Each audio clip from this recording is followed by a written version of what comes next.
நல்ல சங்கெடுத்து ஊதுங்கய்யா ராசா, சந்தனத்தை எடுத்துக்கிட்டு ராசா, நம்ம புருஷன திரட்டி வையு ராசா.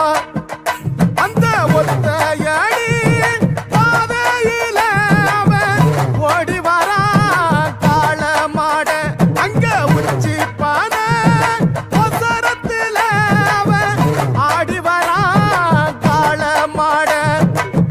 கொம்பு ரெண்டும் குறுகுறுக்க, கண்ணு ரெண்டு தீப்பிடிக்க, அழுகழு பாச்சலில பாடி வரான் காள மாட. கொம்பு ரெண்டும் குறு